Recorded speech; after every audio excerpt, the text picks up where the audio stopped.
Pues...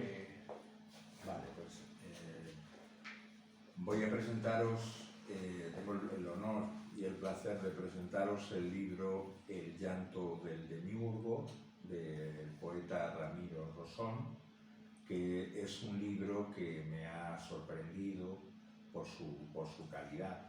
Lo que yo he leído de Ramiro siempre me ha llamado la atención por su gran dominio de la métrica clásica, ¿no? de las estrofas tradicionales.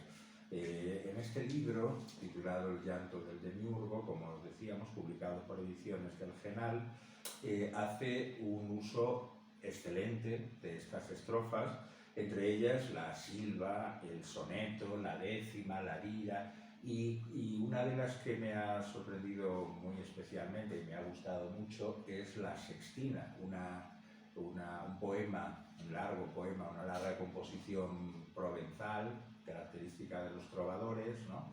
que representa un desafío para cualquier poeta y de la cual Ramiro sale maravillosamente airoso, ¿no? Creo que lo haces magníficamente. Gracias. Y también, por ejemplo, el Lovillejo, ¿no? Ahí es otra composición que me llama la atención porque bueno, está muy enraizada en la tradición, lo utiliza, por ejemplo, Cervantes, y sin embargo, pues no es nada usual en el momento presente. Bueno, ya el apostar, digamos, por la métrica tradicional sí, es revolucionario, ya, en cierto modo. Y al mismo tiempo que él domina de la manera excelente que comento la métrica, esto es poesía social, puede decirse que es la preocupación social lo principal en este libro, en el mejor sentido de la palabra, en el sentido que le daba Celaya de la poesía es un arma cargada de futuro, ¿no? La idea de que la poesía tiene el poder de transformar el mundo. Hay una cierta fe en el poder de la palabra que impresiona en el libro de Ramiro. Y aborda problemas además de mucha actualidad, como por ejemplo los ecocidios, ¿no? que está sufriendo ahora mismo la naturaleza, la discriminación de las personas LGTBI o la tragedia de los emigrantes que mueren intentando llegar hasta Europa. En general, el libro es una crítica feroz del capitalismo y que va unida a una aspiración de índole, digamos, casi mística a un mundo más justo. Deduzco yo de mi lectura del libro que él piensa que esta situación terrible que atravesamos pues va a dar lugar a una cierta esperanza. De crisis sistémica que vivimos ahora. De crisis sistémica, efectivamente, ¿no? De crisis del capitalismo.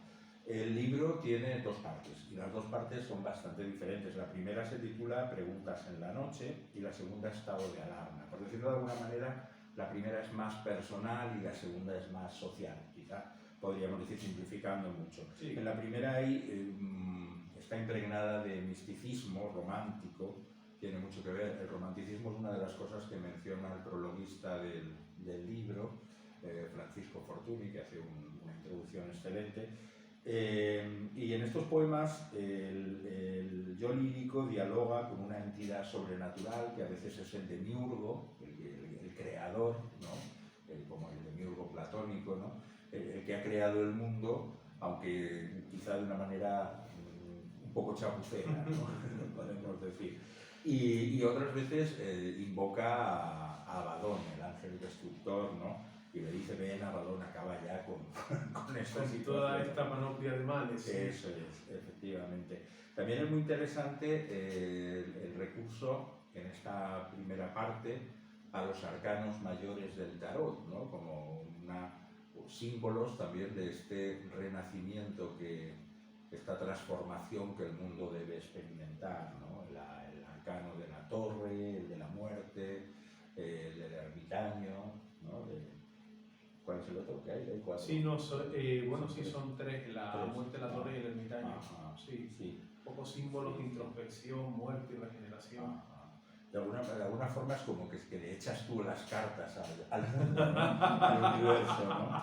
Y bueno, va a ser duro lo que nos viene, va a ser duro, pero tú ves esperanza, ¿no? Sí. Es que este capitalismo tan inhumano y tan antinatural tiene que terminar. Creo que algo tiene que crecer sobre los escombros, básicamente. Esperemos.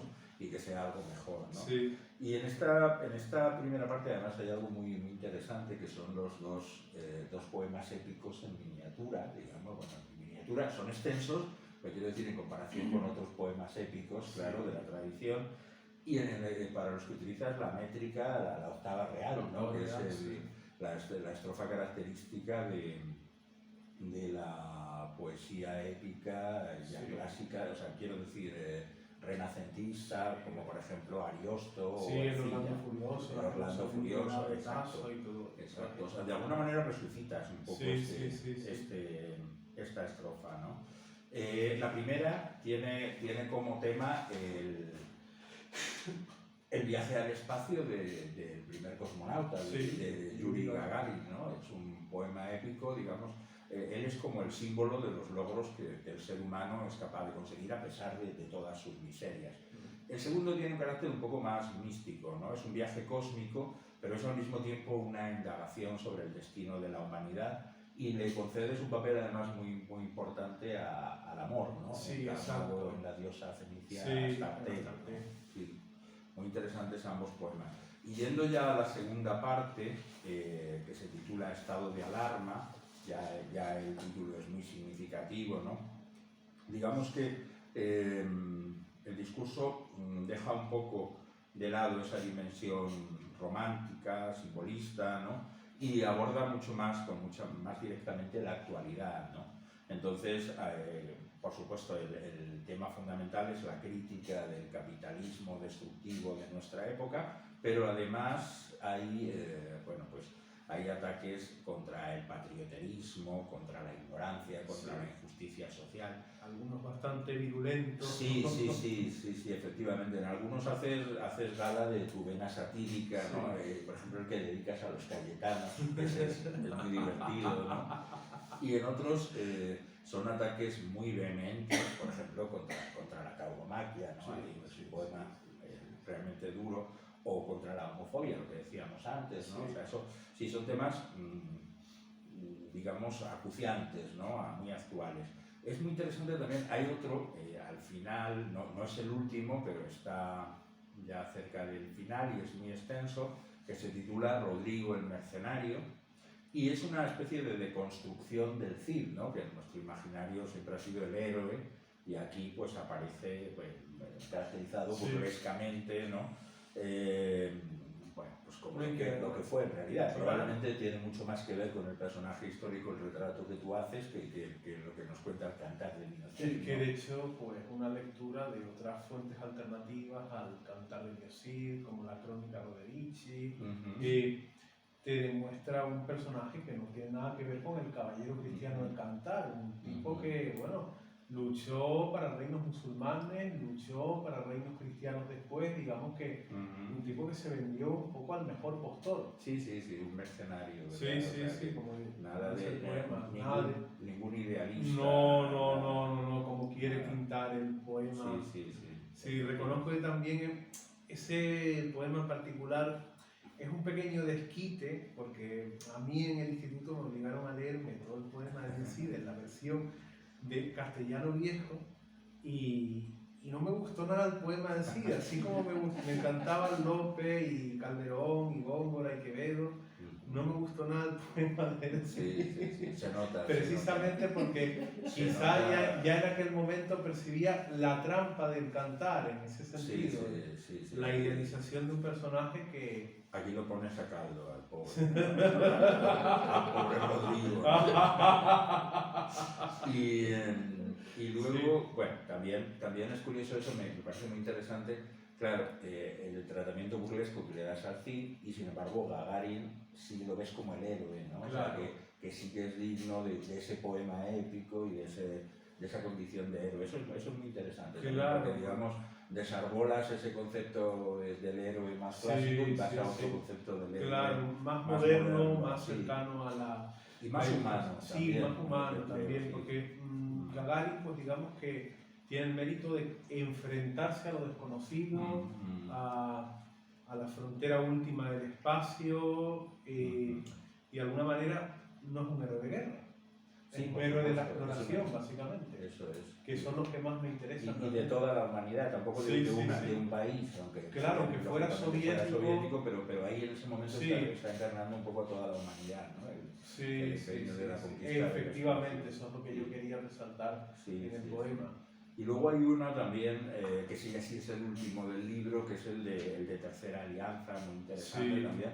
Bueno, se puede leer también en clave un poco bíblica, porque hablas de la primera alianza, la de Moisés. Claro, la segunda sería la de Cristo y la tercera sería una alianza con el cosmos. Eso es, eso es. Una cierta reconciliación con la, entre todos los seres humanos, ¿no? La paz, y luego con la naturaleza también, ¿no? Que la hemos maltratado tantísimo, ¿no? Sí, en el fondo pues es un poema filosófico que trasluce ideas universalistas y panteístas. Eso una sola humanidad para un solo planeta. Eso es.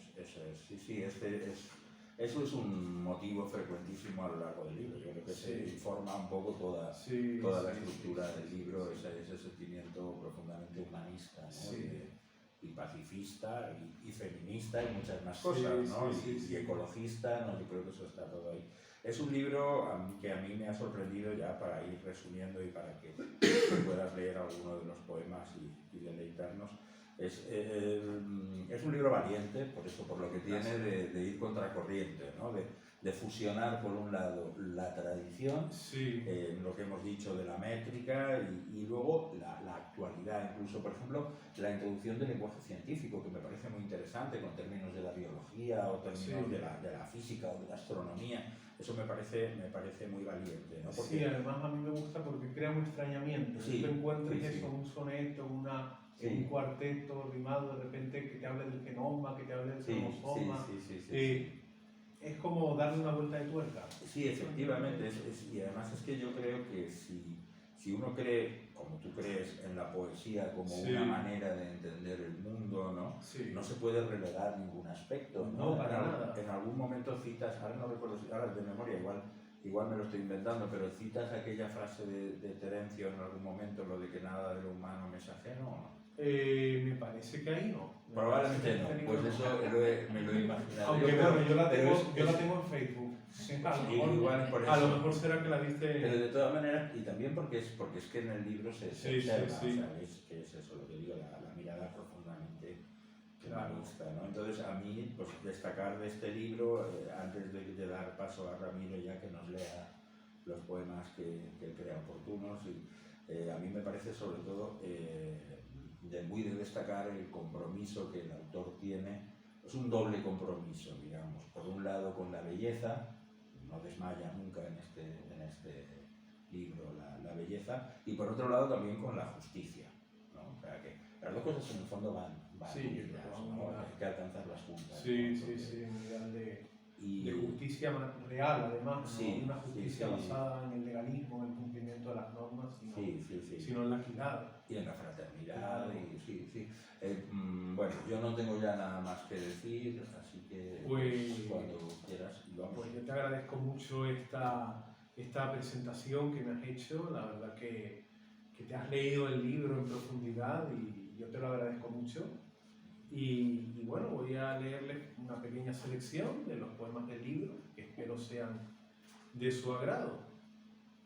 Bueno, yo creo que voy a empezar por el que le da precisamente su título al libro, que se llama Demiurgo, que es una invocación a ese Demiurgo, ese Dios que habría creado el mundo a partir de la materia preexistente, solo que yo le doy un pequeño giro a la idea tradicional del Demiurgo, me lo imagino como un artista fracasado que intenta crear una obra maestra maravillosa, pero después se arrepiente, ve que la obra no le ha salido como pensaba y la deja, se desentiende de la obra y la deja ahí pues como un pintor que está tratando de crear su mejor cuadro en el estudio, pero no consigue lo que quería expresar y deja el lienzo retirado en una esquina del taller, cogiendo polvo. Pues de todo esto va el poema. Demiurgo. Cuando surgió del árido vacío, la materia de fuego despertando, el universo germinó, sembrando su polen de galaxias en el frío. ¿Qué hiciste, Dios, en ese gran momento, qué giro de tu mano, qué variable de cálculo fallido, lamentable, nos condenó, sin más, al sufrimiento. La religión enseña sacrificios, pecado original y penitencia, pero ya las antorchas de la ciencia quemaron sus endebles artificios. ¿Qué fórmulas seguían tus acciones? ¿Qué reino subatómico guardaba tu corazón? ¿Qué número tramaba tu denso laberinto de razones? Algo falló de pronto, sin aviso, como saltan redomas y matraces con líquidos ardientes y voraces, y derrumbó tu enorme paraíso. Llegó la enfermedad, llegó la muerte, vieja causa de lóbregos temores, y el mundo, fatigado con dolores, maldijo los misterios de la suerte. Los humanos crearon la injusticia con modos infinitos de miseria, y amasando con sangre la materia, los fuertes impusieron su codicia. ¿Qué hiciste, Dios? En lágrimas, doliente, mirabas con asombro lo creado, conociendo tu infame resultado con el ojo invisible de tu mente. Condéname al infierno, si deseas, aunque me dieras libre pensamiento, y escucharás tu fúnebre lamento, sabiendo que malogras tus ideas. ¿Qué hiciste, Dios? Los grandes libertinos e incrédulos no son locuras tuyas, aunque luego de noche los destruyas, enlutando sus ásperos caminos. ¿Acaso con los ojos abrumados nunca miraste más el negro mundo? ¿No querías romperlo, furibundo, tras llenarlo de seres animados? Y se quedó surcando sin clemencia las aguas del océano maldito llamado cielo, cosmos infinito, deseando tu fúlgida presencia. Quizás aún lamentas el fracaso y en la noche, tu diáfano reverso, lloras en un rincón del universo con el fuego sombrío de tu ocaso. Los poetas de lúcida locura te imaginan, misántropo demiurgo, con aire de canoso dramaturgo, buscando la piedad en tu figura. Y te miran de cerca, sin encono, como se mira al viejo derrotado, y perdonan tu mundo fracasado, mientras lloran su inútil abandono. Y ahora les voy a leer al que también aludía César en su presentación, que se llama Abadón, invoca al ángel exterminador, que no sabemos muy bien de qué lado está, si está del lado celestial o del lado de los ángeles caídos, y va precedido por la famosa cita de las elegías de Guino de Rainer María Rilke, todo ángel es terrible.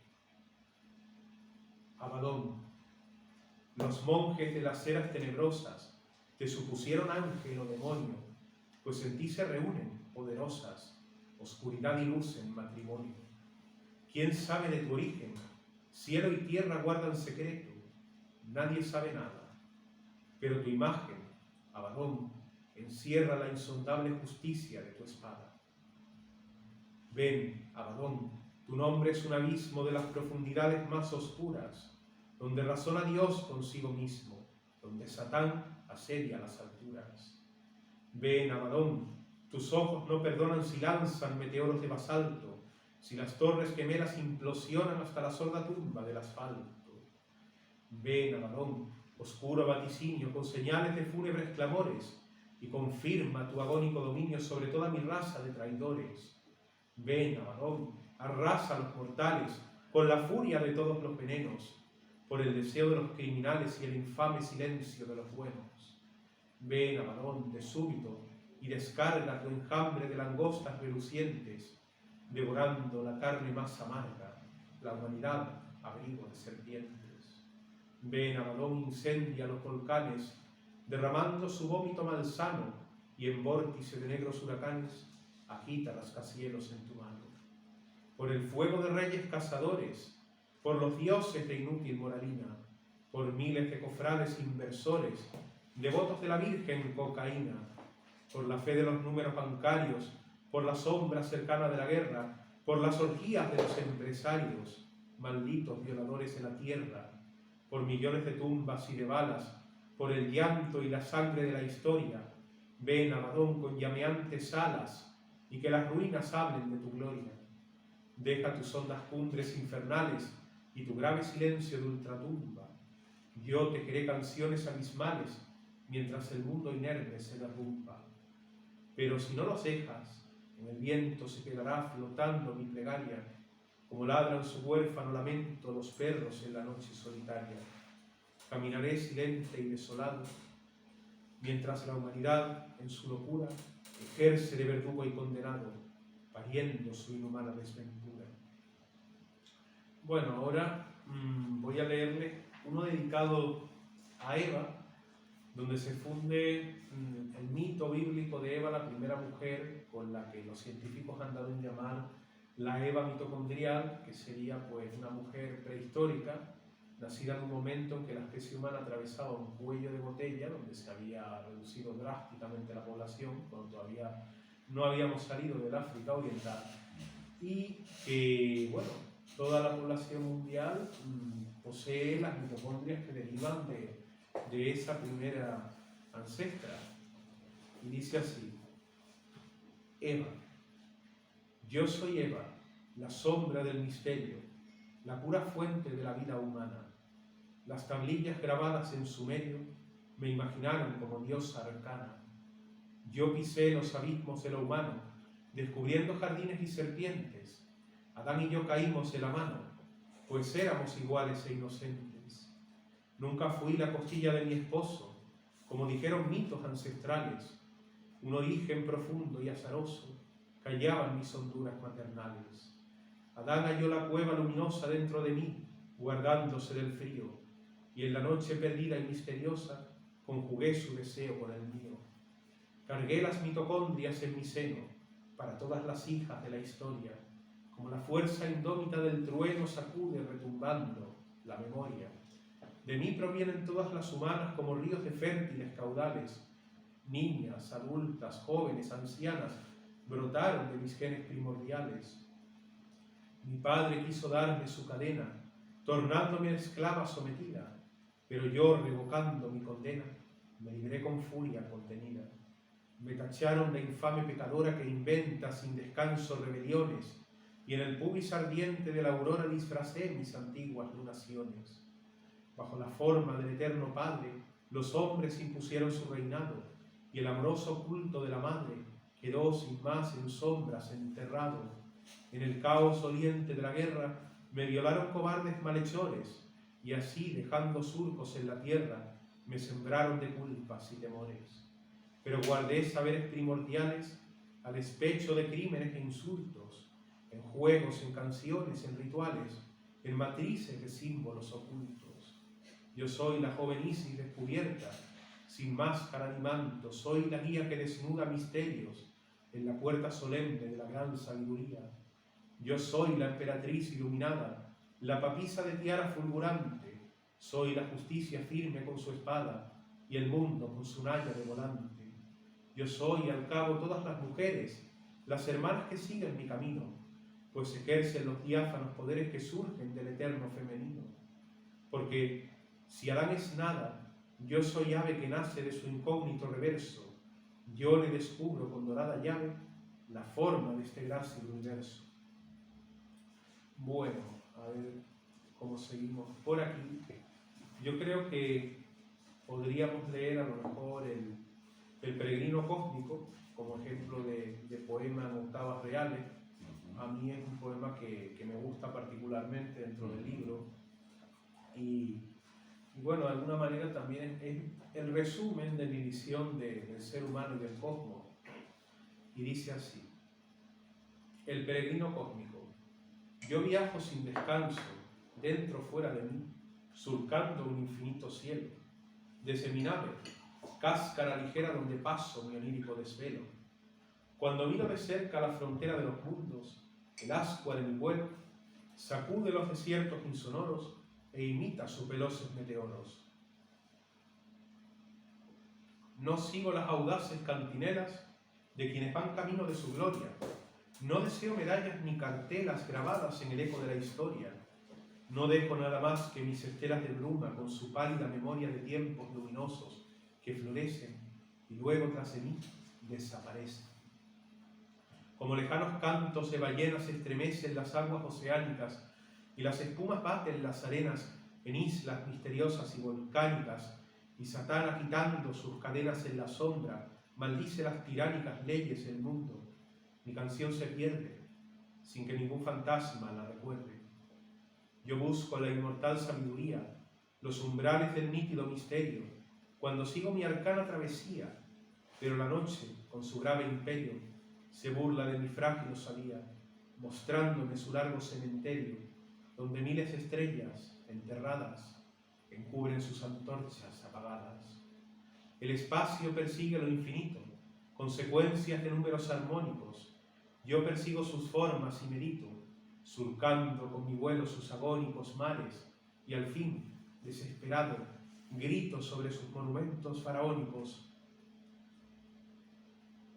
Millones de planetas vagan mudos como los muertos, fríos y desnudos. Necrópolis enorme, sepultura de los mundos, tal es el universo. La vida solo muestra su hermosura, como su polen, su maná disperso, donde germina cálida y segura, y en la muerte descubre su reverso, para que nuevas formas aparezcan y quebrando sus límites florezcan.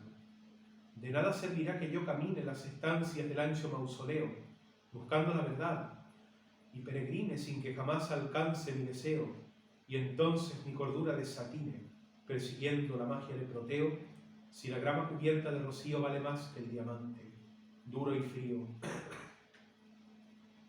¿De qué me servirá la inteligencia? Solo un amor consigue sostenerme, si un beso justifica mi conciencia mientras el mundo, con la noche, duerme. Solo conoceré su gran potencia, con sus luces y sombras, al caerme, desatando sus cálidos ropajes, en su cuerpo, la meta de mis viajes. Detrás de las ingentes nebulosas, en la penumbra, mi Astarte me llama, con su boca de mieles tenebrosas, donde mi lengua indómita se inflama, y espera con la fiebre de las rosas, en el gran laberinto de su cama, sabiendo que su lúcida locura rematará mi ardiente singladura. Voy a su casa, voy a su aposento, rogando la ternura de su asilo, como flotan las hojas en el viento. Mi nave dura concha de nautilo se desliza a través de su elemento, de las cósmicas aguas con sigilo, mientras mi corazón, sobresaltado, ya imagina su encuentro deseado. Su imagen corporal se me figura como reina de luz fantasmagórica, sobre la muerta soledad oscura, si pronuncio su nombre con eufórica melodía, gritando mi locura, mientras voy en mi senda meteórica, volando como pálida centella, solo miro la forma de su estrella. ¿Quién fuera un asteroide? ¿Quién volara como vuelan ardientes los fotones, quemando su energía? ¿Quién hallara la fórmula que mueve los taquiones, más rápidos que luz, y terminara surcando las desérticas regiones, y como un dios en cosa de segundos, pisara los confines de los mundos? Somos gloria y desecho, ya lo dijo Pascal, en ese indómito universo, como sol de penumbras, amasijo de escorias en que el oro va disperso, garabato de códice prolijo que forma letras en sentido inverso. Parecemos angélico demonio que nace de imposible matrimonio. Pero somos capaces de mejora. Matemos a Plutón, el millonario, que su anhelo de muerte nos devora. Conjurados en coro solidario, cantaremos los himnos a la aurora sobre la tierra, fúlgido santuario, y en la noche de páramos astrales retumbarán sus notas musicales. Forjamos entre un cielo y un abismo nuestro sino común, infierno o gloria, natural redención o cataclismo, si cruzamos el valle de la historia, si la sombra del gran capitalismo nos amenaza pálida y mortuoria, descubramos la imagen del futuro, prendiendo las antorchas en lo oscuro. Y mientras voy surcando las estancias del universo, mundos incontables desfilan tras de soles, en distancias eternas, en desiertos inmutables. Mi corazón esconde las fragancias de mi Astarte, memorias perdurables, y si el camino me parece eterno, prosigo como Dante en el infierno. Son muchos los peligros de mi viaje, mi nautilo capea radiaciones oscuras con su tenue fuselaje, mientras bordeo rápidos tifones en la coraza de mi blanco traje, raciono mis escasas provisiones y temo zozobrando que la suerte le confíe mis ojos a la muerte. Un asteroide pasa como flecha de roca ardiente, cerca de mi nave, cuyo sistema de control acecha su camino de fuego, pues ya sabe que Silorosa quedará deshecha con el empuje de su peso grave, pero la roca sale en brusco giro, mientras emana un plácido suspiro. Sube un cometa a los oscuros cielos, en su blancura del lejano punto, desde cerca me sigue con sus vuelos y, mirando su cola, me pregunto si moriré con fuegos o con hielos, o deberá matarme todo junto, y el cometa de súbito se marcha, con su corona sideral de escarcha. Un agujero negro, desatado con hambre de materia, me desvía y amenaza tragarme, desolado, como su ingente boca, negra y fría, devora las estrellas a mi lado. Su grandeza mortal me desafía con remolinos, para que mis huesos descubran su horizonte de sucesos. Mi nave solitaria forcejea con su enorme espiral, con los horrores el tenebroso hueco, lo bordea, quemando como fragua sus motores, y enérgica remonta y aletea, salvándose de cósmicos furores, mientras el sordo leviatán devora festines de materia voladora. Ya diviso, después de mi fatiga, mi salvación, el húmedo planeta donde reside mi Astarte, mi amiga, dentro de su morada recoleta, desde cuyo silencio me prodiga su anhelo puro, su ansiedad secreta, si me conduce tras el firmamento, solo con su lejano pensamiento. Cubre sus formas en volante lino, que insinúa su cuerpo sin malicia, me recibe sellando mi camino con el fuego mortal de su caricia, y en su morada cumbre de mi sino me revela su mística delicia, pues la gracia del cuerpo liberado no conoce la mancha del pecado. Como los hierros al imán acuden, mi amante solicita conocerme, que mis ardientes manos la desnuden, que la deje rendida más que inerme, y espirales de vértigo sacuden mi corazón abierto. Lo que duerme dentro de mí, susurros inaudibles, ya se traduce en músculos tangibles. Ella me da su grito de silencio, profunda cima, claridad oscura. Yo franqueo sus labios y presencio cómo se mueve su carnal hondura, temblando, y en su bruta reverencio mi atea fe, mi santidad impura, pues al amarnos juntos, en la sombra, conjuramos un Dios que no se nombra. Como una barca sola se recrea, surta sobre el océano calmado, y apenas en su plácida marea mueve la quilla, péndulo cansado, y una brisa indolente la rodea con olas de perfume soleado. Me dejo reclinarme sobre el pecho de mi diosa, cayéndome en su lecho. Y termino fundido con mi amante, mi Astarte, mi galaxia liberada, y en su cuerpo de lirio jadeante descubro la materia desbocada, más hermosa que el reino fulgurante de la noche desértica y helada, conociendo su diáfano misterio debajo de su enorme planisferio. Y bueno, vamos ahora a leer algunos poemas de la segunda parte del estado de alarma. Por ejemplo, bueno, que podemos leer de aquí. Este dedicado, por ejemplo, que comentaba César contra la tauromaquia, que se titula Matarife y es un soneto.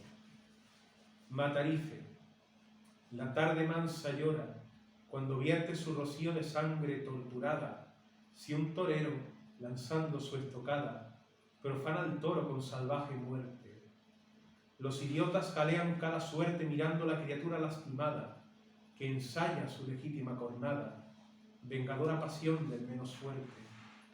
Y el miserable toro, sin aliento, se tambalea, como leve esquife que en las aguas intuye el descalabro, se desploma con vómito sangriento, y al paso del cobarde Matarife, todos elogian su ritual macabro. Por ejemplo, ahora este que se titula Ecocidio, que también comentaba César en la presentación, que habla precisamente de la destrucción masiva de los ecosistemas. Miren un ancho bosque desolado, la materna, lluviosa Amazonía, donde sangra la bruta minería, sus venas de mercurio desatado. Miren, en fin, el Ártico violado, como su albina piel, enorme y fría, bajo soles de fuerte mediodía se derrumban glaciares de costado. ¿Y qué? Si ahora crecen los valores de la bolsa, no importan los horrores que se vengan detrás del ecocidio. Se trata del mercado, fiel verdugo. Si nada rompe su maldito yugo, morimos dentro de su gran presidio. Bueno, y el Cayetano, que es un soneto bastante gracioso y punzante, y que, bueno, está inspirado precisamente en las protestas que hubo en mayo de 2020, cuando toda esta gente estábamos confinados y lo que querían es salir de fiesta, de compras y con la más absoluta frivolidad, a pesar de la que estaba cayendo. Cayetanos. Marchando canapés y cacerolas, traed un Amazonas de champaña, que salen hoy a defender España, las mejores familias españolas. Ornado con bisones y collares, un señorial ejército desfila, y a golpe de cacharro se ventila su nostalgia de impíos militares. Libertad, libertad está clamando la canalla legión de señoritos en su barrio lujoso y elegante. Dejad que se desfoguen berreando, solo piden hincharse con sus gritos de percebes y arroz con bogavante.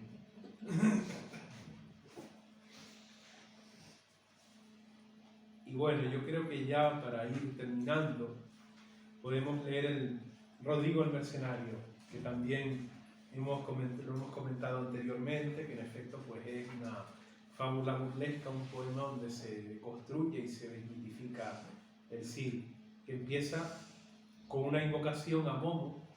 Momo era, dentro del Olimpo grecorromano, un dios que se dedicaba a burlarse de los demás, como una especie de bufón celeste. Y por eso yo le pido, igual que otros poetas en siglos anteriores pedían inspiración a las musas, yo le pido inspiración a Momo para que esta sátira salga en buenas condiciones. Dice así: Rodrigo el Mercenario, fábula burlesca sobre el Cid campeador. Divino Momo, rey de los bufones, que te burlas usando tu elocuencia de los dioses olímpicos, ladrones que usurparon las diáfanas alturas, dame tu irreverencia para que ya mi silba, desatada, resuene con metáforas impuras, y mi sola guitarra destemplada, con aire volteriano, se mofe del guerrero castellano más envuelto de fama laudatoria, Rodrigo Díaz, pésimo cristiano, devoto forajido cuya gloria proviene de los cuentos fabulosos que idearon astutos religiosos. En el 11º siglo de la historia, tiempo negro de pálida memoria, Rodrigo, un mercenario, vigilaba los campos de Castilla desde Vivar, su afortunada villa, sirviendo al rey Alfonso de sicario con ínfulas de noble, cada vez que su rápido mandoble degollaba cabezas de los moros que hacían incursiones, desatados, buscando prisioneros y ganados, e incluso los tesoros que guardaban los monjes avispados, hambrientos de riqueza, bajo un hábito falso de pobreza. Rodrigo detentaba la buena posición y los honores que el rey Alfonso pródigo le daba, y cuando los rumores pregonaron que el rey, a sangre fría, tramó la muerte de su hermano Sancho con sorda alevosía, pronto Rodrigo se quedó tan ancho como figura inerte. No reclamó de Alfonso juramentos de que no fue culpable de la muerte de su inocente hermano, como dicen relatos fraudulentos. En cambio, su egoísmo, como buen cortesano, defendió su interés con el mutismo, pues el crimen apenas le importaba si Alfonso le pagaba, con dinero sonante, sus obras de piadoso maleante. Rodrigo no salió de su poblado porque un rey desalmado le impusiera fatídico destierro, como dicen mintiendo los cantares que festejan sus crímenes vulgares. Más bien lo desahuciaron como perro tras unos desacuerdos militares. El iracundo Alfonso terminó dedicándole un responso por haber saqueado sin permiso la taifa de Toledo, reino moro que él mismo protegía, causando sangre y muerte de improviso, con el ansia del oro que Rodrigo, sin límite, sentía. De súbito le dijo: «Fuera, vete, miserable zoquete, si no le pongo fin a tu insolencia de ignorante soldado, provocarás el fin de mi reinado». Y así le dio sentencia, nombrándolo vasallo desterrado y escupiéndole insultos en la cara. Pero tuvo un detalle de clemencia: dejó que se llevara casi todos los bienes conseguidos en luchas de bandidos, y matanzas de capos musulmanes. De este modo, Rodrigo se marchaba con su hueste de nobles edecanes, como ya suponemos, gritando que su rey lo condenaba. Pero no descartemos que sus quejas y lágrimas dolientes, más allá de los hechos evidentes, ocultaran segundas intenciones. Alfonso le cobraba demasiado, pues en cada masacre, descarado, pedía comisiones. Díganme si los reyes han cambiado, pues ahora las piden los Borbones. Y como ya Rodrigo, importunado, no quería que un golfo coronado le sacara millones a cambio de permisos militares, prefería quedarse desterrado, viajando por indómitos lugares con sus alforjas llenas, y así, con lagrimoso fingimiento, se marchó de sus lares, como un ciervo que rompe sus cadenas, como las hojas que difunde el viento. Miren, miren qué noble fue el sicario.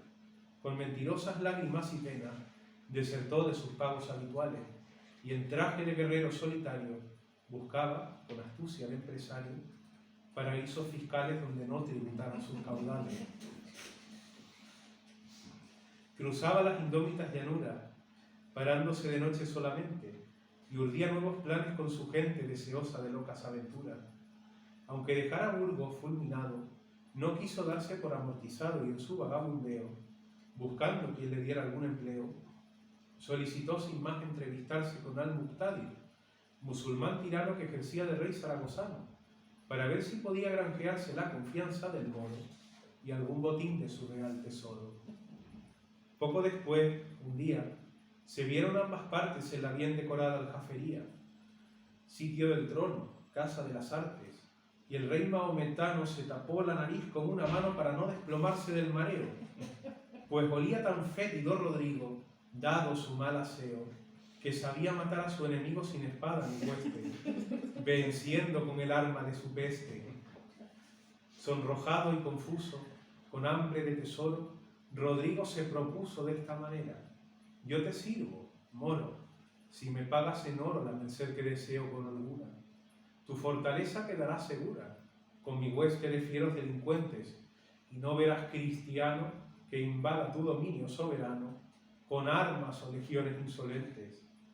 Al-Muqtadi, con aire caviloso, consideró su trato mercenario, y asintió, sigiloso, para darle un empleo de sicario. De noche, en el sombrío campamento, Rodrigo conversaba con secuaces, en términos audaces, para infundirles ánimo y aliento.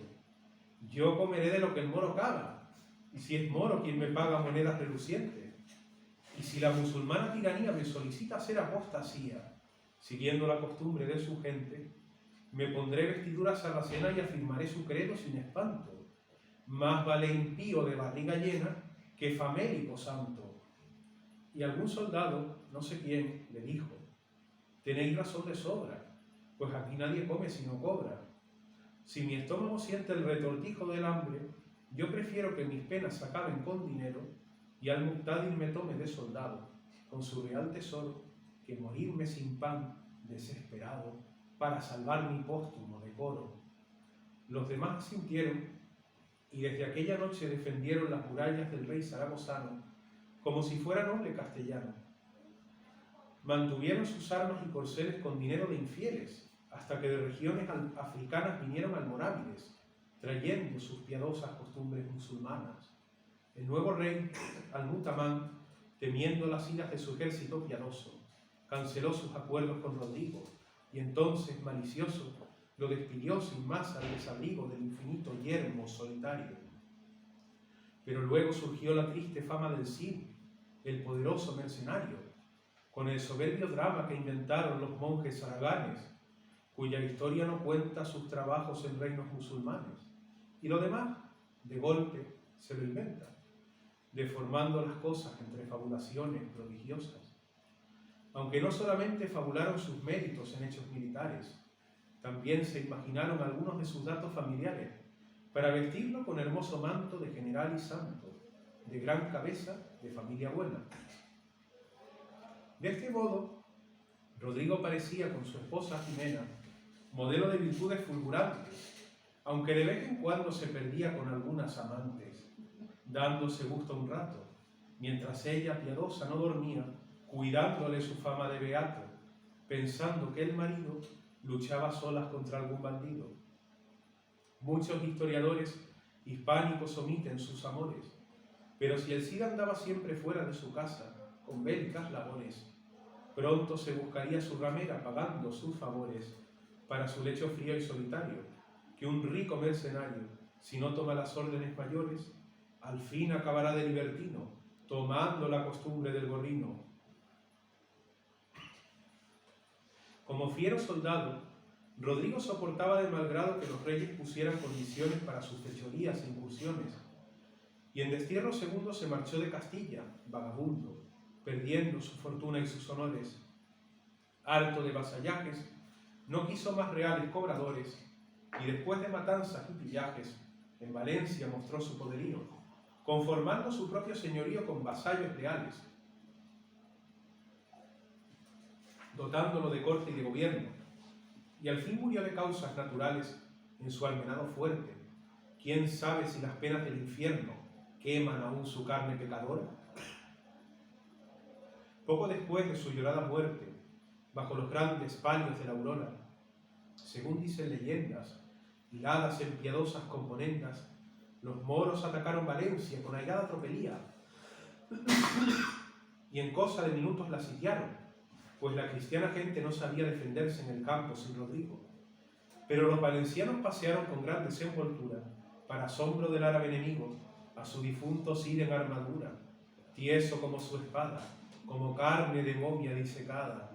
Solo cuando lo vieron, esos moros huyeron, batiéndose en cobarde retirada, pues la momia sentada sobre el caballo que sufrió su peso, tan dura como yeso, remató su memoria perdurable con su facha de zombi lamentable. Sin duda alguna, todo fue mentira tramada para un pueblo que delira, con milagros e historias de espadones. De tales invenciones los monjes de Cardeña, consumados agentes de negocios impostados, recaudaron enormes donaciones para su monasterio, cuyo frío y oscuro presbiterio custodiaba la momia de Rodrigo, sordomudo testigo que ejercía de guardia, colocado sobre un asiento de marfil tallado, cubriendo con ropaje y armadura su podrida figura. No le dejaron calma ni reposo, pues aquel mercenario que no tenía ni siquiera foso, con los ojos abiertos, aparecía tan estrafalario que incitaba la risa de los muertos. Válganos esta fábula jocosa para reírnos de la hipocresía con una carcajada luminosa, que las naciones, cuanto más beatas adoran su fatal superchería, se tornan más afines a las ratas y marchan más alegres al carajo, como divina cáfila de idiotas, rodando cuesta abajo, mientras engrasan las pesadas botas de reyes amorales, de curas y soldados criminales. Muchas gracias a todos.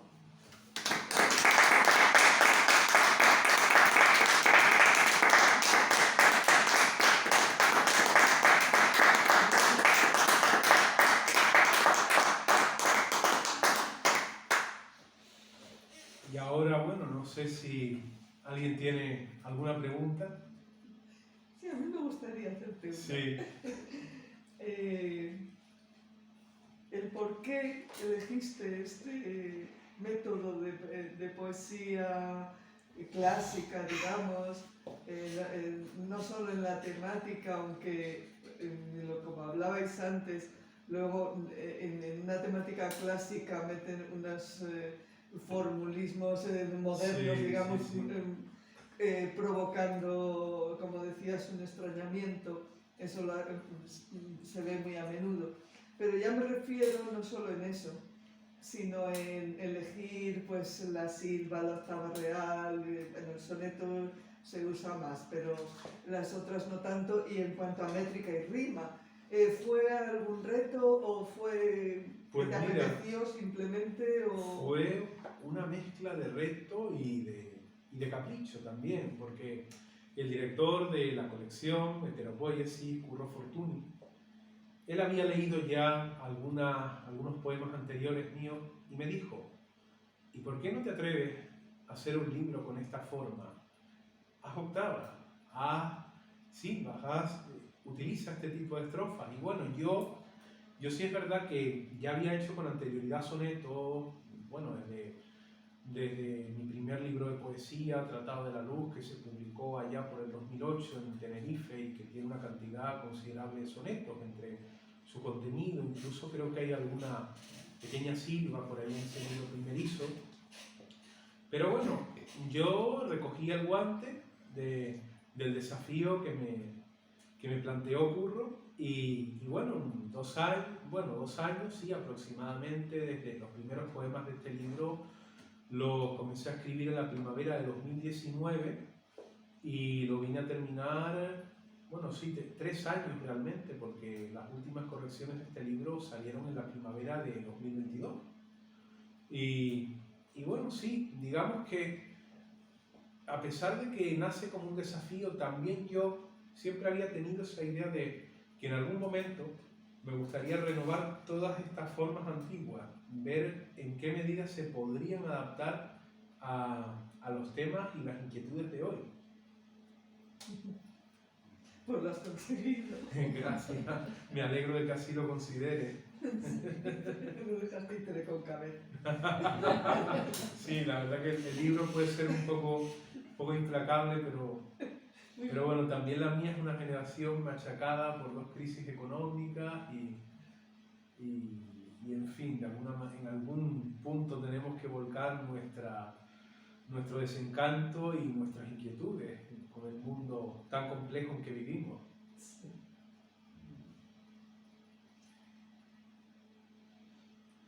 No sé si alguien más tendrá alguna pregunta, alguna inquietud. Pues nada, yo creo que ya lo podemos dar por concluido. Muchísimas gracias, César. Muchísimas gracias a todos los que han venido y muchas gracias al Centro de Arte Moderno de Madrid, a Claudio y Raúl por ceder el espacio para la presentación de este libro. Buenas noches a todos.